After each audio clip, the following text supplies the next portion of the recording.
हमारी पाठ्य पुस्तक में संकलित बिहारी सतसई का जो अंश है उसकी व्याख्या हम पढ़ रहे थे। देखिए, स्वार्थु सुकृतु न श्रम वृथा, देखि विहंग विचारी, बाज पराए पानी परी, तू पच्छीनु न मारी। सुकृत कहते हैं पुण्य को।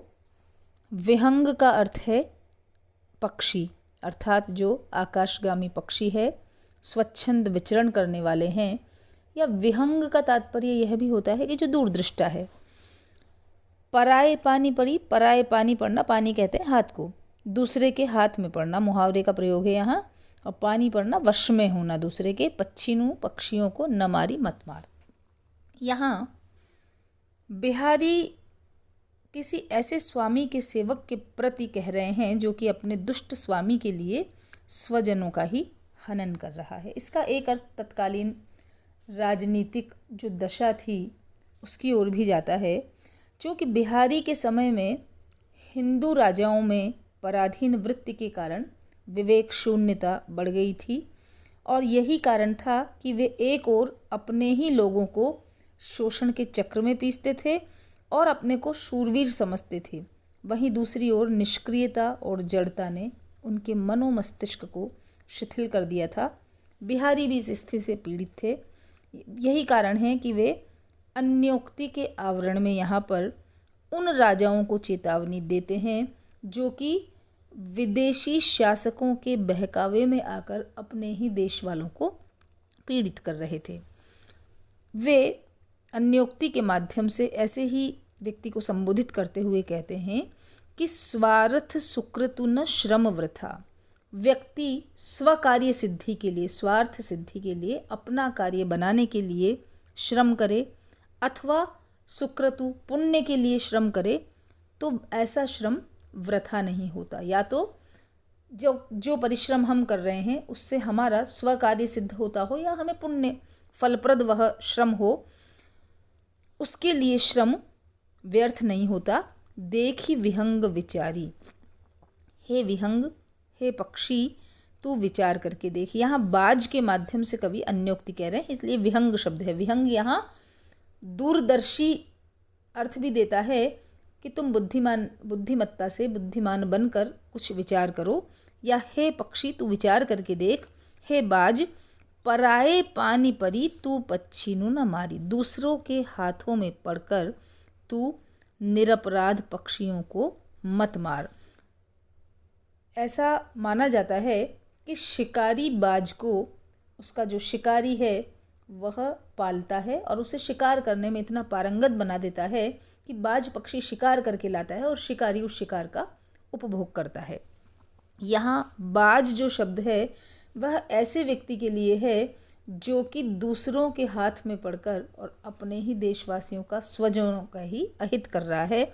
तो उसको संबोधित करके कह रहे हैं कि तू पच्छीनु, पक्षियों को मत मार या अपने पक्ष वालों को, जो अपने स्वजन हैं, उनको ही मत मार। अन्योक्ति के माध्यम से ऐसे व्यक्ति को समझाने का प्रयास किया गया है जो कि दुष्ट के लिए स्वजनों का ही हनन करते हैं। अन्योक्ति अलंकार है और साथ ही साथ श्लेष अलंकार भी यहाँ है। पच्छीनु, पक्षियों को, और अपने पक्षवर्तियों को, स्वजनों को। अगला दोहा देखिए। नर की अरु नल नीर की, गति एकई करी जोई, जे तो नीचो भय चले, ते तो ऊंचो हुई।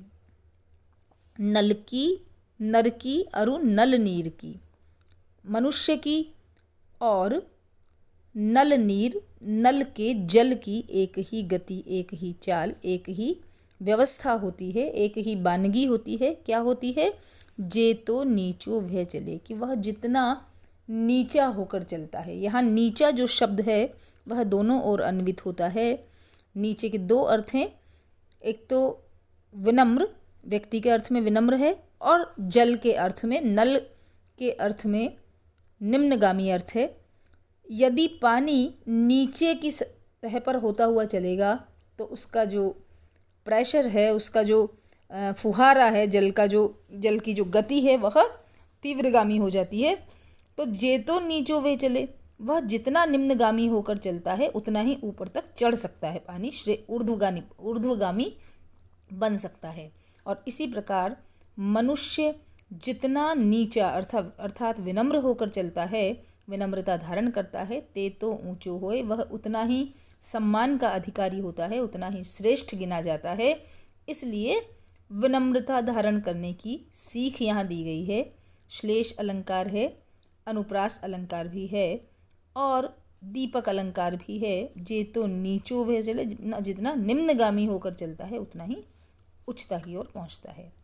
दुसह दुराज प्रजानुकु, क्यों न बढ़े दुख दुंदु, अधिक अंधेरो जग करत, मिलिमावस रविचंदु।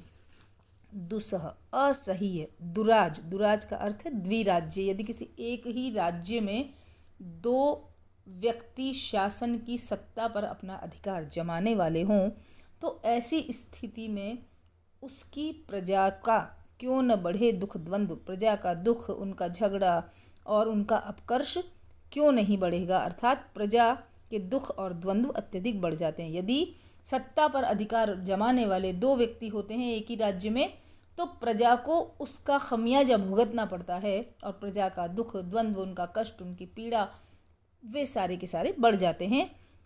उदाहरण के लिए बताया है कि अधिक अंधेरो जग करत, मिली मावस रवि चंदु।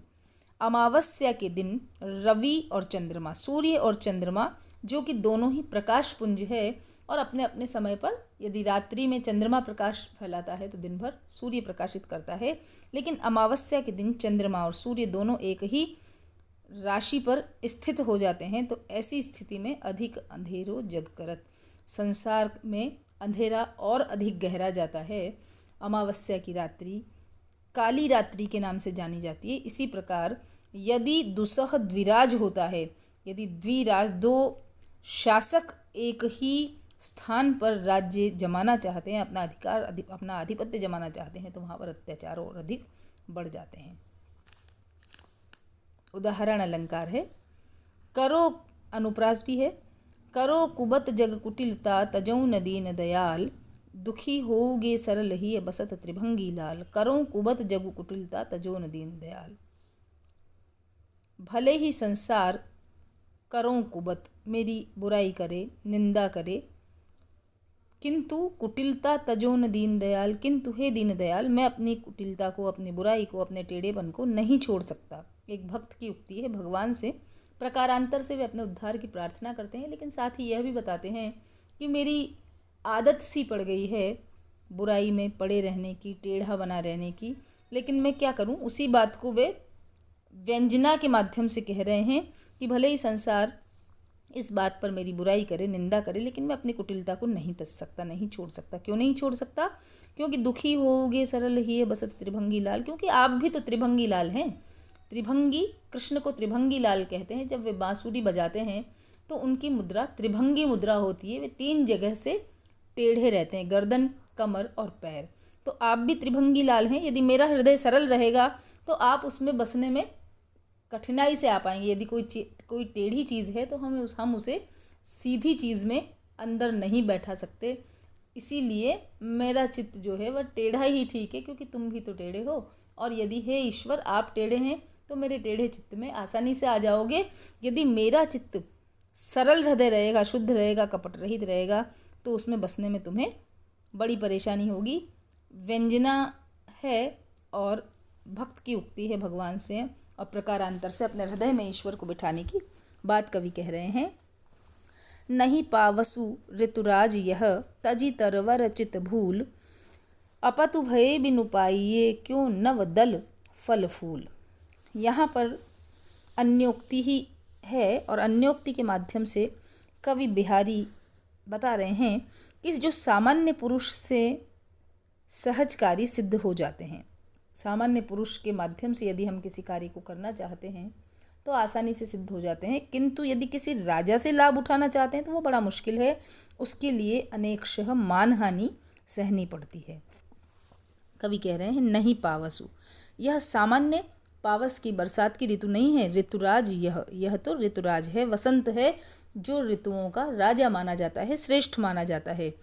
तजी तरवर चित भूल, इसलिए हे तरवर, हे वृक्ष, तू मन में यह जो तेरे चित्त की भूल है उसको तज दे। ये भूल जा कि तू इस ऋतु में भी फलीभूत होगा, वसंत में भी फलीभूत होगा। कारण क्या है? अपतु भये बिनु पाइये, क्यों नवदल फल फूल। क्योंकि किसी भी बड़े व्यक्ति के समक्ष अपतु, अपतु का अपत के दो अर्थ हैं यहाँ। वृक्ष के अर्थ में है पत्र शून्य, पत्र से रहित, पत्तों से हीन, और व्यक्ति के अर्थ में है मान रहित, निर्लज्ज। निर्लज्ज हुए बिना क्यों पाइये नवदल फल फूल। वस्त्र, भोजन व अन्य सुख सामग्री तुम किसी राजा से कैसे प्राप्त कर सकते हो? अर्थात जो भी बड़ा व्यक्ति यदि कुछ देगा तो वह तुम्हारे सम्मान की हानि अवश्य करके देगा। उसी प्रकार जब वसंत में तरवर को नए पत्ते मिलेंगे तो उससे पूर्व उसे पतझड़ में पत्र शून्य होना पड़ेगा, उसे पत्तों की हानि, अपने समस्त सौंदर्य को खोना पड़ेगा। उसके बाद ही बसंत में नए फल फूल आ सकते हैं। यहाँ पर अन्योक्ति अलंकार है और अनुप्रास अलंकार भी है।